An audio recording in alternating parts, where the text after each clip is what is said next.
Baik, kita lanjut pada faedah yang ke-6. Faedah yang ke-6. Annal ibrata bil khawatim. Sesungguhnya patokan penting itu ada pada penutup. Ibrah, poin penting itu pada penutup. Abu Thalib, ya, sepanjang hidupnya yang berada di atas kekafiran, seandainya Abu Thalib ini menutup hidupnya dengan la ilaha illallah, dia memilih masuk Islam, niscaya dia akan mengambil manfaat besar dengan ucapannya tersebut meskipun di akhir hidupnya. Ya, meskipun di akhir hidupnya, meskipun sepanjang hidupnya itu diisi dengan dosa besar. Kesyirikan itu kan dosa besar. Akan tetapi ketika seseorang menutup dengan la ilaha illallah, ini adalah sebuah kenikmatan, dan tidak ada kenikmatan lebih besar ketimbang seseorang itu bisa mendapatkan husnul khatimah. Jadi yang penting itu penutupannya seperti apa. Jamaah sekalian rahimani wa rahimakumullah. Wa hadza yudzakkiruna bi ahammiyatil khatimati fa innal ibrata biha. Ini mengingatkan kita tentang pentingnya memperhatikan masalah khatimah. Khatimah itu penutup. Penutup apa?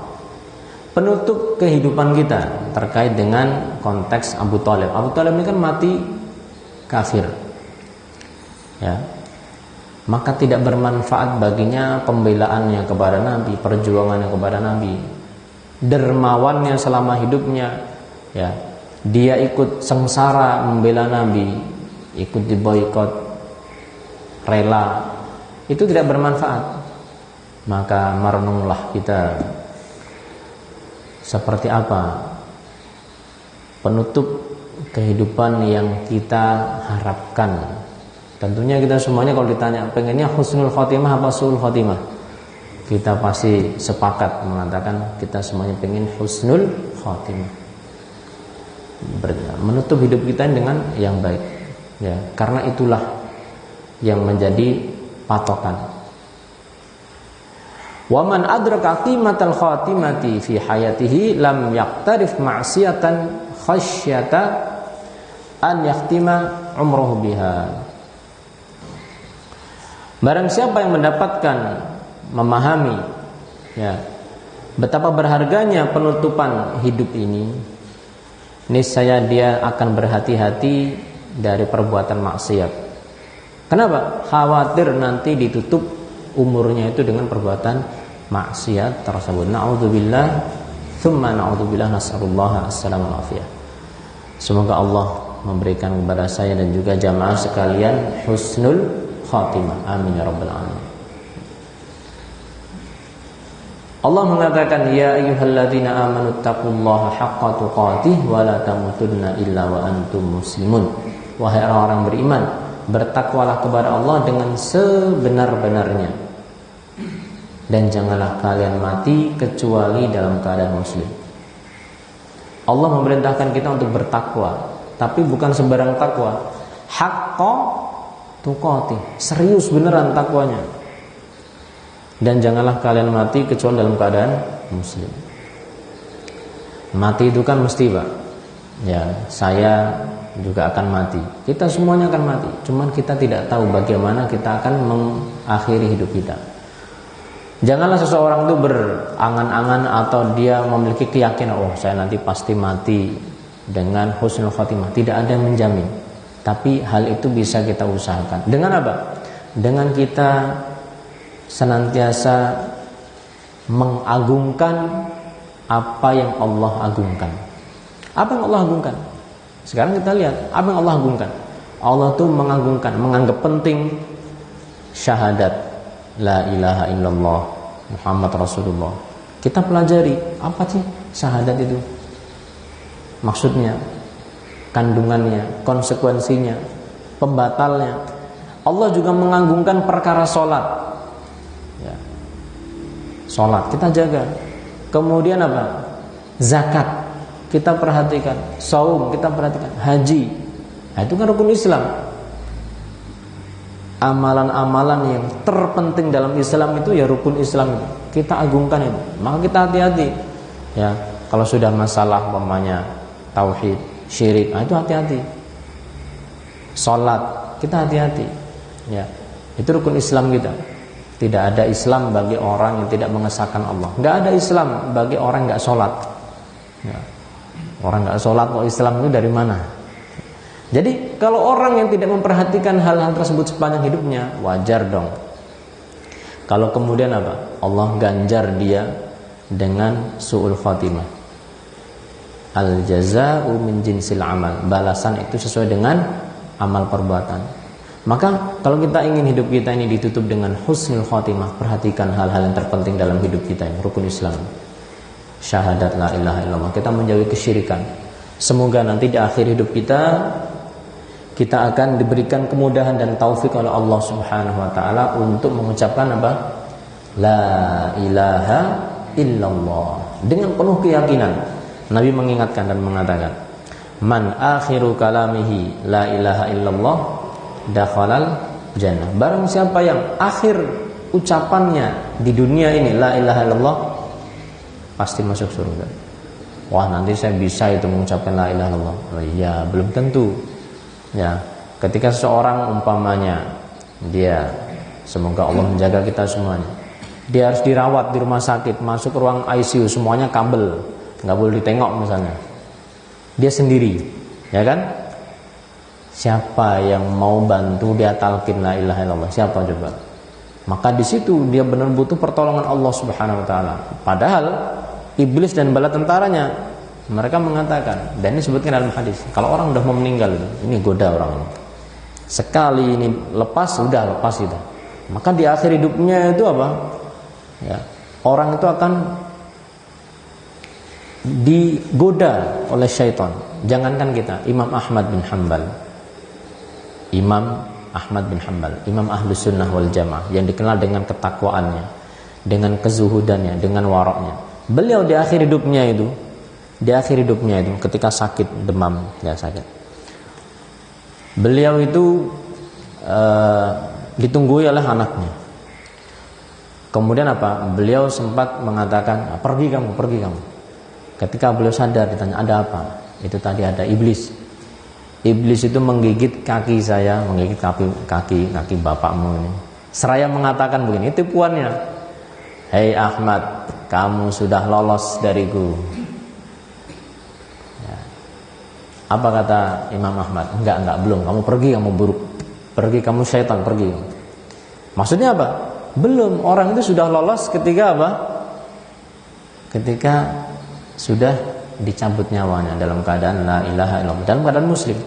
Jadi, ya, kalau level Imam Ahmad bin Hanbal rahimahullah dengan ketakwaannya saja itu masih seperti itu cobaannya di akhir hidupnya, maka bagaimana lagi dengan orang yang selainnya. Maka kita harus terus minta kepada Allah Subhanahu wa taala taufik untuk terus sabat, teguh, istiqomah di atas keimanan ini, ya. Terlebih ketika seorang hendak meninggal itu pasti akan ada, ya, pergolakan, kekhawatiran, ya kan? Ya. Percaya nggak percaya? Percaya aja dah. Sehingga kita membutuhkan apa? Membutuhkan penguatan. Wah, kata siapa? Kata Allah Subhanahu wa taala. Innal ladzina qalu rabbunallah tsumma istaqamu tatanazzalu 'alaihimul malaikah alla takhafu wa la tahzanu wa abshiru bil jannati allati kuntum tu'adun. Allah menceritakan, menyebutkan tentang orang yang hendak meninggal, orang mukmin. Innal ladzina qalu rabbunallah, sesungguhnya orang yang mengucapkan Tuhan kami adalah Allah. Dia mengesahkan Allah, mentauhidkan Allah. Tsumma istaqamu, terus istiqomah sampai akhir hayatnya. Terus sampai, ya. Allah akan apa? Menurunkan malaikat. Akan turun kepada mereka malaikat, tatanazzalu alaihimul malaikah. Apa kerjaan atau tugas malaikat ini? Menenangkan, mengayem-ayemkan hati orang yang akan meninggal.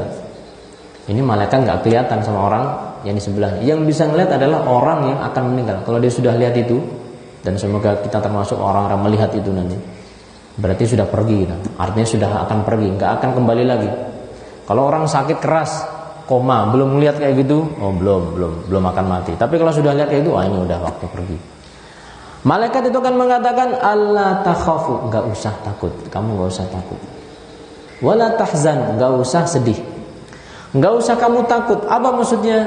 Nggak usah kamu takut terhadap hal-hal yang akan terjadi setelah ini. Nanti ada apa? Nanti bagaimana? Nggak usah takut. Allah takhafu. Nggak usah sedih. Nggak usah sedih akan apa? Akan apa yang akan kamu tinggalkan? Keluarga, istri, anak, harta, ya, cucu kalau sudah punya, ya, bisnis semuanya akan kamu tinggalkan. Nggak usah apa? Nggak usah kamu menyedihkan, gitu. Membuat apa? Hal itu nggak usah kamu bikin sedih, nggak usah membuat kamu sedih. Wa abshiru, dan bergembiralah, senang, ayo senang. Dengan surga yang selama ini kamu dijanjikan. Nah, jadi malaikat itu akan menenangkan, karena orang kalau sudah mau meninggal itu pasti akan ada pergolakan.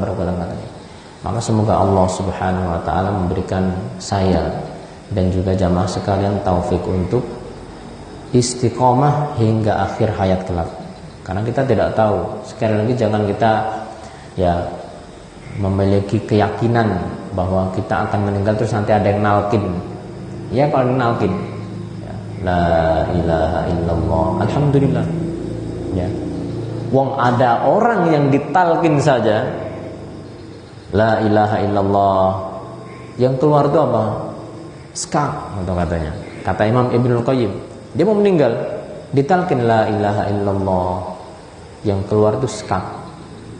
Mat, akhirnya matinya tuh pasti mengucapkan skak. Jadi kenapa? Karena sepanjang hidupnya dia mementingkan hal tersebut. Ada lagi orang yang ketika hendak meninggal, ini diceritakan oleh para ulama. Di ini tuntun ayo la ilaha illallah, dan itu sunnah Nabi ya. Kalau kita mau lihat, kalau kita ada orang meninggal itu kita bimbing la ilaha illallah. Bukan setelah meninggalnya. Kalau sudah meninggal itu yang bermanfaat baginya adalah segera diurusin. Bukan la ilaha illallah, dia udah nggak bisa mengucapkan udah meninggal. Tapi kalau sebelum meninggal, hendak meninggal, itu diucapkan la ilaha illallah dengan tujuan supaya dia mengikuti. Ada orang yang meninggal itu malah mengatakan, mana kebun saya masih ingat saja dengan yang namanya apa? Dunia. Dia nggak mau meninggalkan dunia ini, ya. Kita berlindung kepada Allah Subhanahu wa taala dari fitnah dunia. Yang ketujuh, kisah ini mengajarkan kepada kita bahaya taklid buta, membebek buta kepada ajaran nenek moyang, ya, dan juga menjadikan ajaran mereka sebagai patokan kebenaran tanpa ada dhabit atau tanpa ada batasan dari syariat agama. Tadi pokoknya ya, apa kata moyang saya benar. Nah, ini harus kita koreksi. Kalau memang moyang kita mengajarkan hal yang baik, kita ambil, kita ikuti. Ya, orang tua kita mengingatkan masalah sholat, kita ikuti. Ya, mengingatkan masalah umpamanya pentingnya saum atau pentingnya zakat, kita ikuti. Tapi kemudian ketika mengingatkan atau memaksa bahkan kepada hal-hal yang jelas-jelas itu dilarang dalam Islam, perdukunan, kesyirikan dengan segenap genrenya, ya, maka kita tidak boleh ikuti. Abu Thalib sebagai contohnya, ketika diajak kepada Islam, ternyata dia masih ingat saja untuk kemudian berpegang teguh pada ajaran moyangnya. Ini persis seperti ungkapan umat-umat terdahulu. Umat-umat terdahulu itu mereka mengatakan, inna wajadana aba'ana ala ummah wa inna ala atharihim muhtadun. Umat-umat terdahulu ketika diutus kepada mereka Rasul, mereka selalu menjawab, sesungguhnya kami itu mendapati moyang kami berada di suatu ajaran, dan kami akan senantiasa mengikuti ajaran moyang kami. Nah, inilah umat-umat terdahulu, jawaban mereka kepada nabi-nabi mereka. Imam Ibnul Qayyim rahimahullah, beliau menyebutkan Wa ma 'alal 'abdi adarru min mulkil 'adatillah. Tidak ada yang lebih membahayakan kepada seorang hamba ketimbang penguasaan adat istiadat terhadapnya, ketimbang dia itu begitu getol untuk membela yang namanya adat istiadat nenek moyang. Wa ma'aradul kufarur rasulah, dan tidaklah orang-orang kafir itu mereka menentang rasul-rasul mereka illa bil adatil mustaqirrati al mawruthati lahum, melainkan dengan alasan adat kebiasaan yang sudah terwariskan dari moyang mereka, anil aslafil madin, dari moyang mereka. Faman lam yutin nafsahu ala mufaraqatiha wal khuruji anha wal isti'dad lil maqlubi minhu fahuwa maqtu'un wa an falahihi wa fawzihi mamnu'un. Maka barang siapa yang tidak menguatkan diri untuk bersabar dalam menyelisihi ajaran nenek moyang, demikian juga bersiap-siap untuk mencari keridhaan Allah Subhanahu wa taala, apa yang dia cari kan keridhaan Allah, niscaya fahuwa maqtu'un, niscaya dia akan terputus perjalanannya dan dia akan terhalang dari keberuntungannya serta kemenangannya. Jadi jamaah sekalian rahimani wa rahimakumullah, kita ini sudah punya Islam, sudah punya Islam. Raditu billahi rabba wa bil islami dina. Aku ridho Allah sebagai Tuhanku dan aku juga ridho Islam sebagai agamaku. Islam, di Islam itu mengatur semuanya. Islam itu mengatur semuanya yang berkaitan hablum minallah, hablum minannas. Kita ikuti apa yang Allah gariskan tentang masalah hablum minallah, salat, kemudian zakat dan seterusnya. Hablum minannas, kita juga ikuti. Semisal apa? Semisal umpamanya aturan-aturan dalam muamalah. Wa ahallallahu al-bai'a wa harrama riba. Allah menghalalkan jual beli dan mengharamkan riba. Kalau seandainya riba, ini sudah biasa kayak gini, kita sudah biasa, ini maka tidak kita ambil. Demikian juga dalam urusan, mohon maaf sampai urusan kamar mandi saja, buang air saja itu diterangkan di dalam agama kita.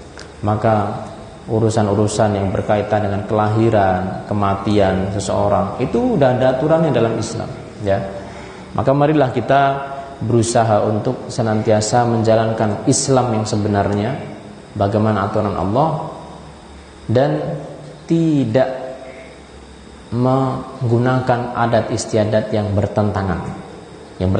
Kalau yang tidak bertentangan nggak masalah. Semisal apa adat yang tidak bertentangan? Kita punya kebiasaan itu apa? Kita silaturahmi, Itu sudah merupakan kebiasaan. Mudik itu hal yang tidak bertentangan dengan ajaran Islam.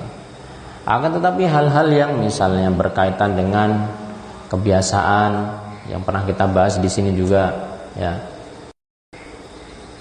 mengkhususkan waktu-waktu tertentu untuk berziarah, nyekar. Kalau bahasa Jawa nyekar. Maka ini kebiasaan yang tidak dibenarkan. Demikian juga malah menjadikan kuburan itu sebagai tempat yang dikunjungi. Ini suatu hal yang meskipun kebiasaan tapi itu tidak dibenarkan dalam Islam. Tidak dibenarkan. Berarti nggak boleh ziarah. Bukan. Yang diperbolehkan adalah ziarah yang disyariatkan. Adapun ziarah yang kemudian tidak disyariatkan, ada waktu-waktu tertentu dengan membawa atribut-atribut yang tidak ada keterangannya, bawa kembang. Itu kan, kembang itu kebiasaan orang kafir, kebiasaan orang musyrik. Apalagi misalnya dengan misalnya berdoa, mengkhususkan kuburan untuk tempat beribadah, untuk berdoa. Ini hal-hal yang terlarang dengan larangan yang sangat-sangat keras dalam Islam, larangan sangat keras dalam Islam. Nanti sepi, nggak apa-apa. Kuburan itu memang harusnya sepi. Kuburan itu bukan tempat kumpul-kumpul. Nabi saja mengingatkan, berdoa bahkan meminta, Allahumma la taj'al qabri 'idan, ya Allah janganlah engkau jadikan, jangan sampai kuburanku ini menjadi tempat kumpul-kumpul manusia. Tapi nggak pengen orang-orang itu kemudian apa? Ya, mengkultuskan kuburan beliau sampai akhirnya terjatuh dalam perbuatan syirik. Ya, itu bisa mengantarkan pada kesyirikan. Apalagi sampai punya keyakinan tertentu. Ya, ketika seorang itu kemudian apa? Pergi ke kuburan, kemudian dia meminta kepada penghuni kubur. Nah, ini syirik akbar. Sangat terlarang dalam Islam. Sangat terlarang. Yang kedelapan, dari peristiwa ini kita bisa mengetahui bahwasanya hidayah itu di tangan Allah Subhanahu wa taala dan bukan di tangan makhluk siapapun. Makhluk itu hanya bisa menunjukkan saja. Adapun taufik ya, itu di tangan Allah Subhanahu wa taala. Maka tanggung jawab seorang muslim adalah menunjukkan. Allah mengatakan, wa innaka latahdi ila siratim mustaqim. Sesungguhnya engkau wahai Rasul benar-benar memberikan petunjuk atau hidayah kepada jalan yang lurus. Hidayah itu ada dua kata para ulama. Yang pertama hidayah al-irsyad wal bayan. Hidayah irsyad wal bayan apa? Ya seperti ini, ngajari, kita nunjukkan. Seperti hanya Rasul. Rasul itu kan cuma apa? Wa ma'ala rasuli ilal balaghul mubin. Rasul itu hanya menjelaskan, ini enggak boleh, ini boleh, ini menghantarkan kepada keridhaan Allah, ini tidak, ini menghantarkan kepada neraka Allah. Itu kan Rasul, ya. Dan tidak memaksa. Allah enggak maksa kok. Rasul enggak maksa, maka kita pun juga tidak boleh memaksa. Kita enggak boleh memaksa, kita berdakwah itu tidak memaksa.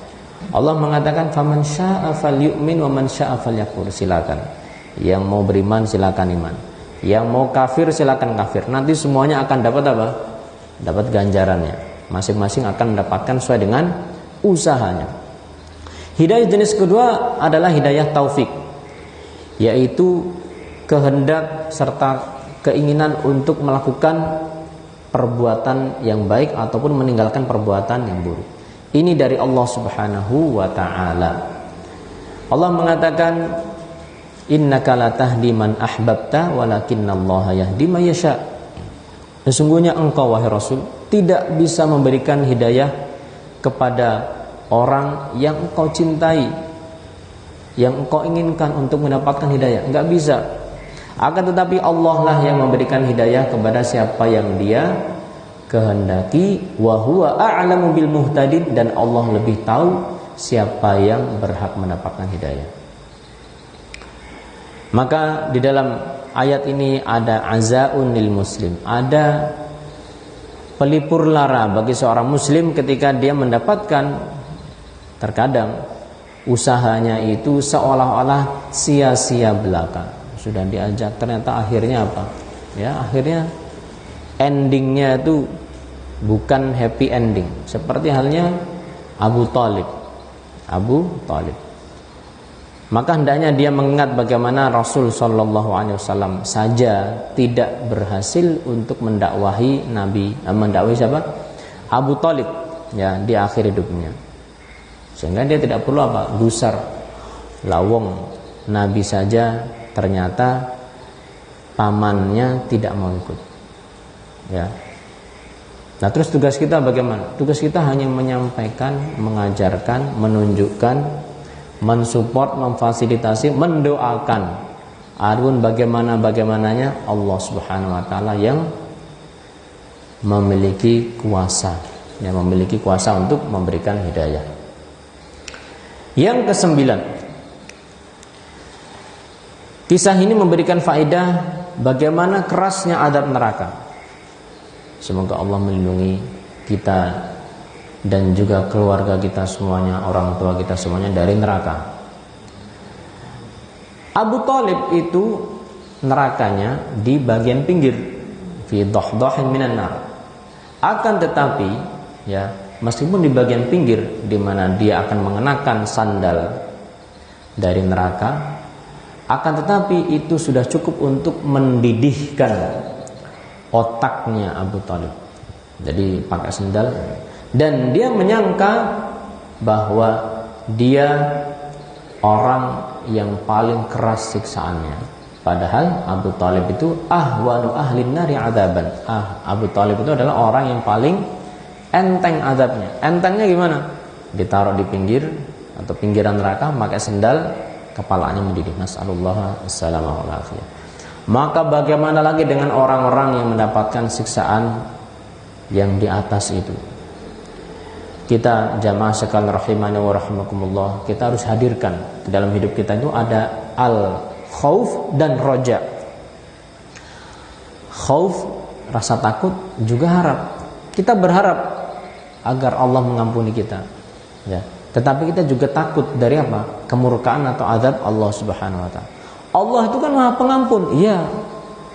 Allah itu Maha Pengasih, Penyayang. Allah itu Maha Baik, tapi Allah itu siksaannya itu sangat kejam. Allah mengatakan dalam Al-Quran, dan banyak digandengkan masalah ini. Nabbi ibadi anni anal ghafurur rahim. Kabarkan